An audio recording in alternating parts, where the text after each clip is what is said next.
So where are we going here? Yes, Tommy. Take it away, sir. All right. So we're going back OG style. One of the original members of the Bert Show. I'm already starting to tear up, and this person's not even in yet. She went on to do her own show, and now she's doing something even more important than radio or any of this. Please welcome back to the Bert Show, the one and only Jenn Hobby. The original. Hey, girl. Hi. Get over here. Hi. How are you? I am great. How are you? I'm Is the question. I'm teetering, Jen. I'm teetering. Present for you. Thanks for coming in. Oh my gosh. Hi. Hi. Good. Hi. I was listening on my way in here, and you guys have such great chemistry. It's so fun. I know we really shouldn't end this. you. We really should not end this. Yeah, I know. It doesn't. Can you hear in the headphones? Yeah. Okay. I'm good. Yeah, it's a really special time on the Bert Show, but it's been since day number 1, and you were there for it, man. I know. Isn't that crazy? It is crazy. For those of you that don't know, also that Jen you were working at the Beat, right? Yes, I was working at Tell 'em your history, 95.5 yeah. The Beat. Yeah. And then Bert and I actually met at Cosmo Lava. Do y'all remember that awesome bar in Atlanta where everybody hung out? I don't think that thing's around anymore. No, I don't think so. Yeah. No, of course. I mean, I wouldn't know. Me neither. I'm not down there. Yeah, I haven't been cool in a really long time. But yeah, so I ran into Bert and we hit it off, and that's where it started. And you were a promotions director at the Beat. Yes. And I've always said about the Beat that I was so nervous about that radio station. I knew they were going to crush us, but their signal was so teeny. They never really had a chance, thank God. Yes, thank goodness. Thank goodness. Yeah, and I came over here doing promotions, and then Yeah. I filled in for Melissa Carter when she was getting her kidney transplant. And you guys liked me enough to say, you should stick around. Yep. And so we put her to work not only on the air here, but also she was the original Bert's Big Adventure organizer. That's right. That's right. We launched it. We didn't know what we were doing with Bert's Big Adventure at all. By the way, this is Abby. Hi. Nice to meet you. Nice to meet you, too. You sound great on the air, by the way. Oh, thank you. It's sound very awesome. flattering coming from you. You sound awesome. We were putting together Bert's Big Adventure, really not having any idea what we were doing at all, and really nobody to organize it. So Jen comes in studio, and with her promotions background, I asked her to be the first Bert's Big Adventure director, and she did a great, but without those first couple of years of you doing that, there's probably no Bert's Big Adventure. Well, you and Stacy worked so hard on launching it as a 501c3 and getting all that started. I mean, watching that from the ground up was so much work, but was so much fun. I mean, what an honor to create that for those families. Do you remember the first one we went on? We were on the Atlanta Hawks plane. Yes, it was I do. It was a tiny, It was a crap plane. It was crap. The Atlanta Hawks plane was great. It was crap. So It was not great. And we put all these families on it. I was so nervous. I was like, please get us to Orlando. Please get us to Orlando. Like, I was like, we do not. Oh, gosh. So what I had originally thought was, are you okay? Yeah, why? Okay, I don't know, just making sure, because I thought I saw some tears coming up, and then I was going to go in. No, you're good. Okay. So the Hawks, I was assuming that the Atlanta Hawks plane was going to be like this super lavish. Me too. I mean, you have nothing but guys in there that are 6'10" and 7'4". So we were thinking big screen TVs and these couches, and it was not like that at all. In fact, they used to use this plane in the off season. They would use the Hawks plane to transfer convicts from one state to the other. Shut up. It was a Con Air. It was literally a Con Air. So they took out most of the stuff in the plane, and that's what they gave us for those first couple of trips. How many families went on that first trip? Do you remember? I want to say it was maybe 6. It was 6. Yeah. Yeah. 6 families. Yeah. 6 families and And there 6 was- prisoners in the cargo hold. And some duct tape. Holding it together. Oh, God. We so didn't know what we were doing. We took a kid on the first trip, and one of the things that he had, one of his illnesses, was to heat. And we were going to Orlando. Yes. Okay? And we're like, dang, we really should have thought about that better. We should have thought this through. But we had Dr. Tom, and we were going to be fine. Yep. I was like, okay, any medical questions? He's got it. That's the truth. And he Dr. was- Tom still goes on the trip? Still?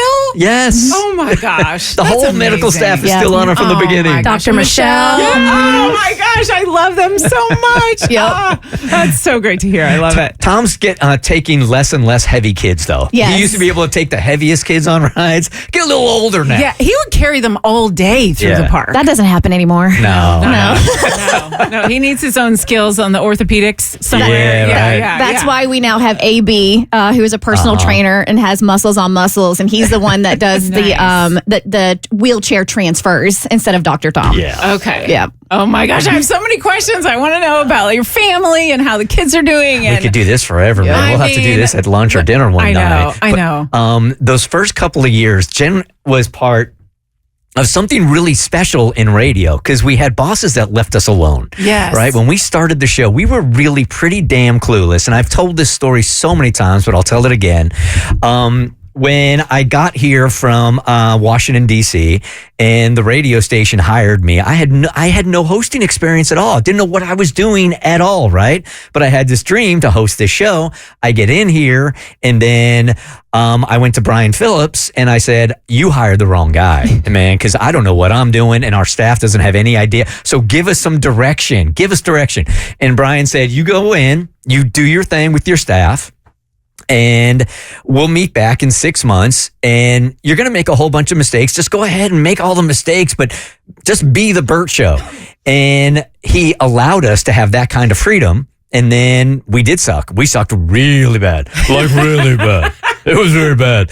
And he never had the meeting with us. He's like, it's so bad, it's good. So just do what you want. And he allowed us to start the Bert Show with really no structure whatsoever. That doesn't happen in radio anymore. You know this? Yeah, it doesn't happen anymore. We were really given that freedom, and we were on a smaller signal. Yeah. So they sort of ignored us for a little while, which was nice. Yeah, 99X was over here, and they were making so much money, and it was their morning show was just kicking ass, and they didn't really care about us. We were the pet project, this top 40 on a really bad signal in Atlanta. So maybe you're right. Maybe he just didn't care enough to give us any direction. Now that I think about it, right? So. Right. But I will say, you have always had such a knack for finding what's entertaining. And I'm sure that your team now knows, when you see that sparkle in his eye, when someone comes up with a personal topic, or you're in your brainstorming and someone's like, we should talk about this, and Bert gets the twinkle in his eye, you go, okay, that's it. But you've always had such a knack for finding what's going to be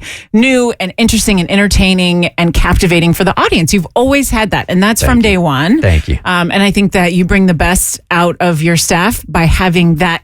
You cultivate those good entertaining moments. Thank you. There was a time here where we didn't even know what we were all going to be talking about on the radio. I would just say, Jen, this is your break. Or Jeff, this is your break. And we didn't go over what it was. There was no balance to the show. It was just start talking. Here we go. Yep, this is yours. Yep. Yeah. But some of the most vulnerable moments came out of that because you would catch us off guard, and then all you could do was talk about what was on your mind and in your heart. And sometimes we just confessed. It was just this open confession. And those were some of the moments I think that connected with the audience the most. And you all know this, when you're the most vulnerable and when you're able to reveal the things about you that you're scared of or embarrassed about, that's when the audiences connect with you the most. And I think we've been doing that for 25 years. Absolutely. As soon as I see it in their eyes, they got something to say, I'm going in, man. Oh, yeah. No, you still have that knack.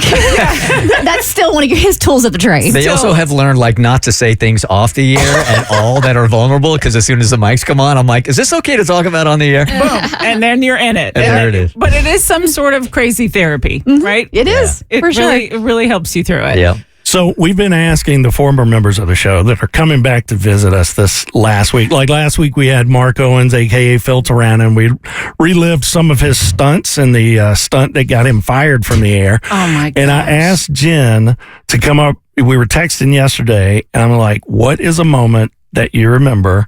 And she said, when we did the $10,000 Who Do You Know?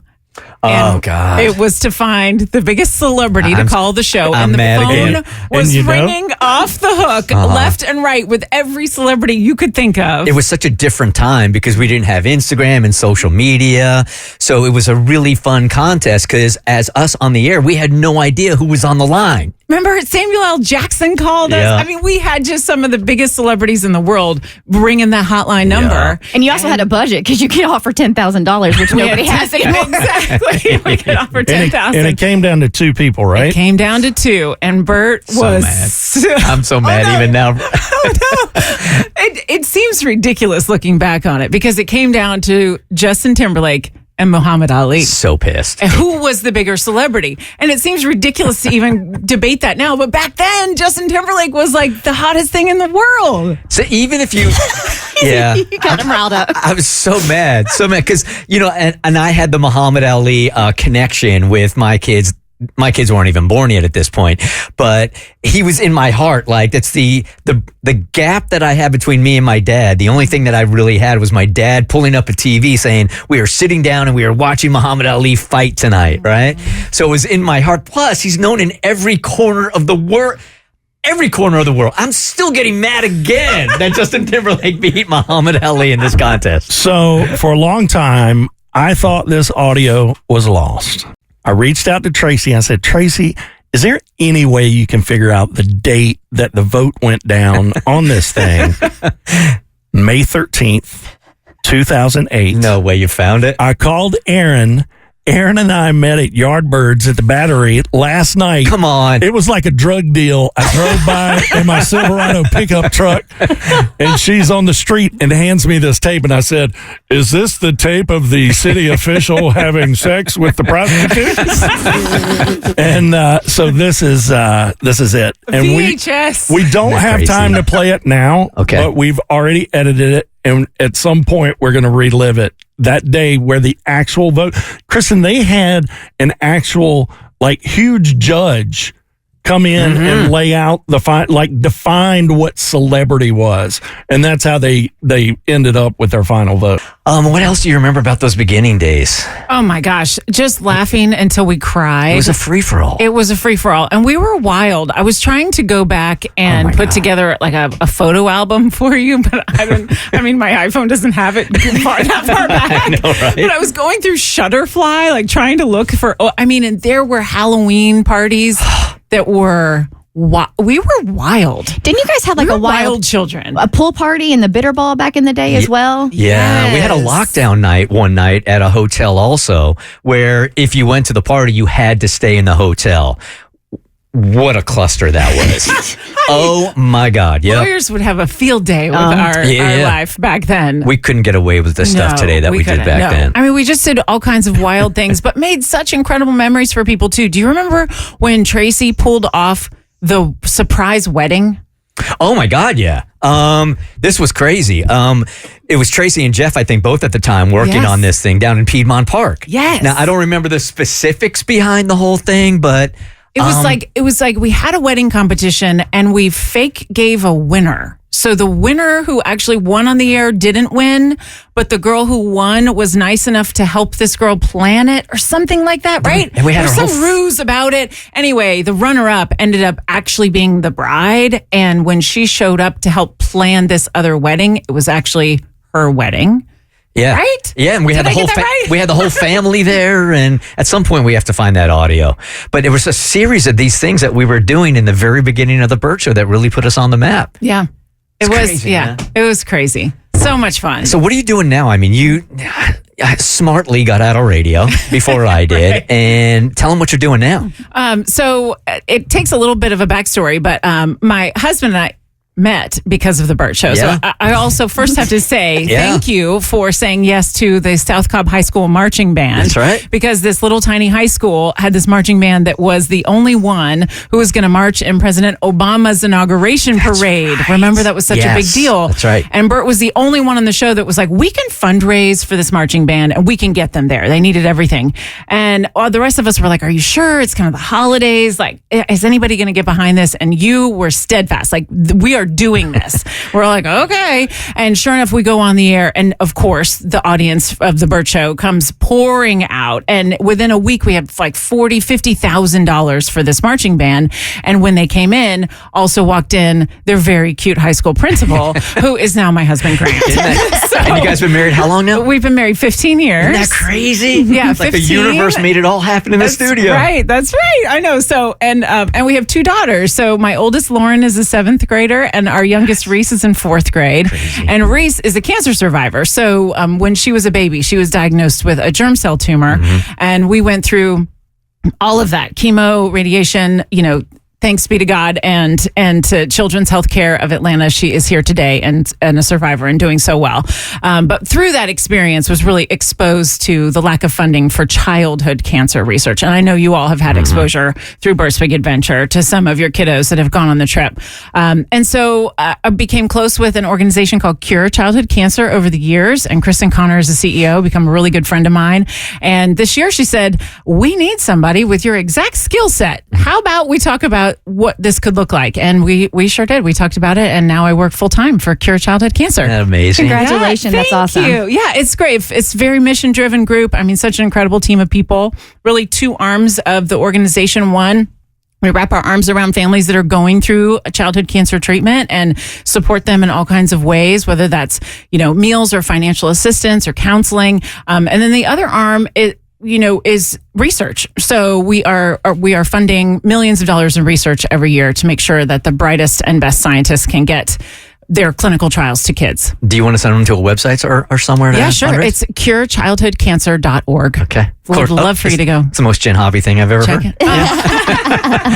Thank you for coming in. Thank you so much for having me. Thank you all for the time to come back and visit you. It's such an honor. And I'm so excited for your next chapter. Thank you. I'm so happy for you. And I hope that you will continue to bless people because you've got a God-given gift of entertaining people, bringing people together for meaningful experiences and unforgettable moments. Just don't stop doing that. Thank you, Jen. Okay. And thank you for being there from without that foundation of the very beginning and all of us doing that craziness together, this doesn't even exist. So again, over and over and over again this week, I keep wanting to use the words thank you, but it just doesn't seem enough. Like there's got to be a deeper word. And whatever that word is, I'm giving it to you right now. Well, thank you. Thank you for the opportunity. And you launched my career. So thank you. It's great seeing you. Hats off to you. Thank you. All right, Tommy. So what year did we do this celebrity challenge when we did Who Do You Know, where we had celebrities call in? And this is how the whole thing went. That if you were listening and you knew anybody that knew a celebrity, if they called in, the biggest celebrity at the end of the 2 weeks or month or whatever we did would get $10,000. Okay.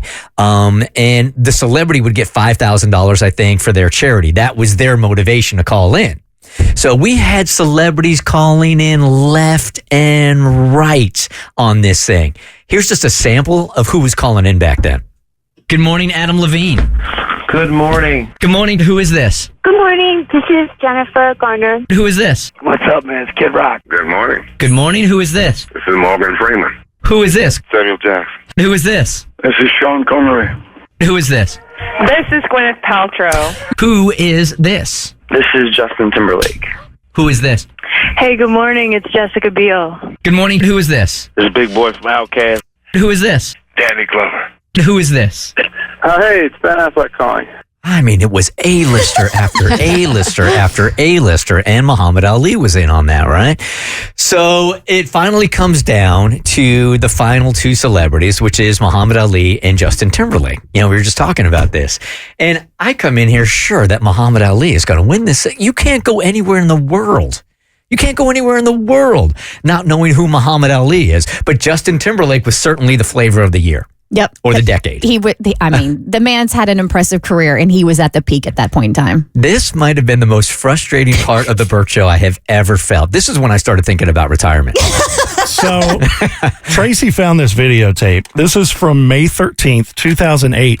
And you're talking about how big Justin Timberlake was back then. As I'm going through it, every time I would stop on a song, it was Justin Timberlake or Rihanna. Yeah. Justin Timberlake, Rihanna. Yeah. Every time. They were huge. Just in my eyes, not as big as Muhammad Ali. So this is the very final day where we are going to crown who the biggest celebrity is. Yeah, we got to move Who Do You Know along. Yeah. There's $10,000 on the line. And there's a $5,000 necklace from Solomon Brothers also. And you guys have been so passionate about this. I mean, the emails of all the things that we've talked about on the show, like really serious, controversial race issues we've talked on the show. This has generated more emails than any conversation we have had about Atlanta and race. So keep in mind, yesterday, Chief Justice Sears, this is a woman that she pretty much runs the Supreme Court of Georgia, right? She's the Chief Justice of the Georgia Supreme Court. She's the boss. The fact that she was in here debating celebrity contest for us makes me feel a little foolish. Well, that's really? where You try calling her and asking her about that. Right. So we had her in yesterday because the biggest problem we were having was defining celebrity. In the rules of the contest, the ones that have been posted for the last couple of weeks, it simply said whoever gets the biggest celebrity to give us a call will win the $10,000. Right. And we all had different definitions for biggest celebrity. So we all had to get on the same page there before we could to vote. And this is what Chief Justice Sears told us our parameters should be today when we take our vote. For this competition, I think celebrity should be defined as follows. A widely recognized or famous person who commands a high degree of public attention from the type of listeners to your show in their 20s, 30s, and 40s who are fans of pop music and pop culture. If, in your estimation, a global pop culture icon has called into your show, then I think he or she would win the contest, hands down. Okay. Who is the biggest celebrity is wholly based on your subjective evaluation of who is the most famous person to the greatest number of your listeners. Your contest, I looked through the rules pretty carefully, ask your listeners to bring forth the biggest celebrity. You didn't ask for the most popular person. You know, this is, a celebrity isn't a popularity contest. There are celebrities who are greatly disliked. Or Paris Hilton or someone like that. Yeah, who was just a public person because she is out in public. I don't know who called in. Yeah, we don't want you to know even, yeah. I try to stay the judge. The jury will decide this. Right. I try not to enter into the... We have promised that in respect to you that we would not debate. Absolutely not. Any No. definition you gave us this morning was final for us. Okay. Can you comment on the debate between accomplishments versus popularity? Yeah, like it used to be in human history that a celebrity was a person of talent who created something, wrote something, painted something, sculpted something, or acted something out. Sadly, celebrity in our culture today is not that. Right. Today, some celebrities are simply people who happen to be in the right place at the right time. In other words, today, as I said, one can become a public person just by being a person who was out in public, like Paris Hilton. So that is the definition I would like to see, you know, but it's not the definition that is really in pop culture today. It's not. So the list of accomplishments is not as important. No, otherwise Paris Hilton would probably be pretty low. Okay, so those are the parameters. And she also made this suggestion to us, instead of just us four doing it, we gotta pull from a larger jury. So now sitting on our jury is Wendy, Lyndall, one of our assistant producers. We've got Beckman! Beckman's on it also. Beckman. Temporary producer. And producer Tracy. Rob Roberts from management. Okay, and all of us. Right. Does that cover it? It's nine people total. And also, it can't be a simple majority. It has to be 2/3 majority. 2/3 majority vote. So 6 votes. And I'll just start naming them as I open them. Okay. Just like Jeff Probst does on Survivor. Okay. Your palms are sweaty. What the hell? Here. Muhammad Ali. Okay. Justin Timberlake. Okay. Justin Timberlake. 2 votes, Justin Timberlake. Justin Timberlake. Okay. 3 votes for Justin Timberlake. Breathe. What? Justin Timberlake. Okay. 4 votes, Justin Timberlake. Muhammad Ali. Okay.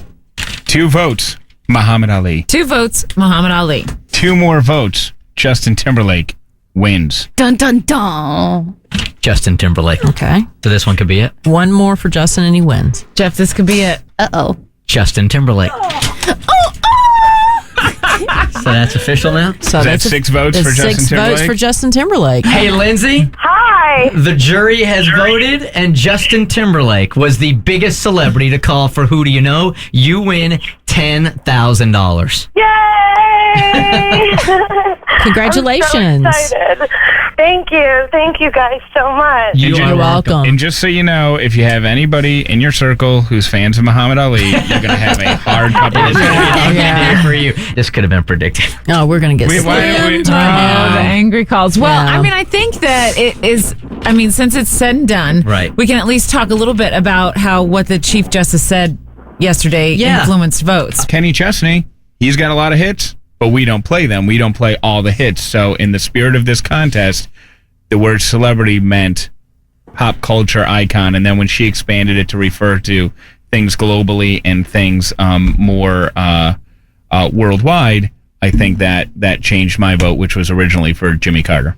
Good morning, Pete. You're on Q100. Hey, guys. What's up? There are far more people that have no clue who Justin Timberlake is than Jimmy Carter or Muhammad Ali. A person over the age of 50 would, a lot of people, my grandmother would have no clue who Justin Timberlake is. She would definitely know who Muhammad Ali or Jimmy Carter. That further proves our point. I know, but Jeff cannot change the rules where y'all say celebrity and then say, oh, but a celebrity has to do with pop culture or pop music. Chief Justice Sears came in yesterday, and she set the parameters for how we should judge the contest. Yeah, that was on her chess rules. Before the contest started. If that was the case, why would someone even get Jimmy to call in? What you're missing is when we announced this contest, we said, who do you know? And the rules simply said, get the biggest celebrity to call in. When we started deliberating who it's going to be, we realized that we didn't have a clear definition of celebrity. So I didn't change the rules. We went to someone outside of the morning show who has experience in determining sticky situations like this and asked her to define what we meant by celebrity. And based on her definition, some of us changed our votes. He had no idea who was going to call in. Right. We had no idea that we would have this much success with this contest. So we were put in a situation like, wait a second, look at all the people that called in. We have to be fair about how we judge the contest. So that, people were mad at it. Like, we knew that Jimmy Carter was going to call in. Like, we knew Muhammad Ali or Justin Timberlake would call in. We had no idea. We didn't think they would. And we said this in the beginning too, like, we didn't want to make this a popularity contest amongst listeners. We didn't want to get your vote in it, because then it truly did become a popularity contest with people on message boards, and then it just, the Dell guy could have beaten Muhammad Ali. Right. If he had enough fans on message boards and MySpace and whatever. Good morning, Keisha. You're on Q100. Good morning. Good morning. At first, I was a Muhammad Ali voter, and then I changed my mind to Justin Timberlake. Me and my husband got to the biggest argument about this. And I think Jenn said something that really made me think the other day. If you guys broadcast that Muhammad Ali was in Centennial Park, my husband will go, and maybe a couple of his buddies will go. But if you announce that Justin Timberlake was in Centennial Park, I will go, my two daughters will go, my neighbors will go, some of their friends will go. And I think the contest is not who is the biggest legend. Muhammad Ali and Jimmy Carter, they were great in their time and in their era. But it's more about today. And I think that you guys picked the right winner. It's based on your listeners, not 50 and 30 years ago. Just for the record, the opinions of our caller are not necessarily the opinions of us. Well, we're going to get hate mail anyway. And you don't have to email us your response to that. We're going to get hate mail. I like taking these because they really are very reflective of the emails that we've received over the last week and a half. Everything that's being said right now, we have all read about 130 times. So there's not a lot you could surprise us with at this point. So we're back live now. I was calm on the air. I was really pissed off here. I was really pissed. You're pissed off again. I'm pissed off again. It is the lowest moment in the Bert Show's history. Can we also talk about how insane it is that Leah Ward Sears called in? She's literally the first African-American female Chief Justice in the United States. She's now president of my alma mater. A Chief Justice of a Supreme Court called in about this contest. And we keep talking about Muhammad Ali and Justin Timberlake, and I had forgotten that President Jimmy Carter had called in. When you all were throwing out Jimmy Carter, I thought that was a joke from Jeff, and then it came like, oh no, you had President Jimmy Carter called in, and he wasn't even in the mix. Justin Timberlake beat a president. Should we do a poll right now on thebertshow.com to see if Justin would win again against Muhammad Ali? Or would that send you over the edge? It would send me over the edge. Yeah, let's not. Justin would still win. We need to end on a high. The Bert Show.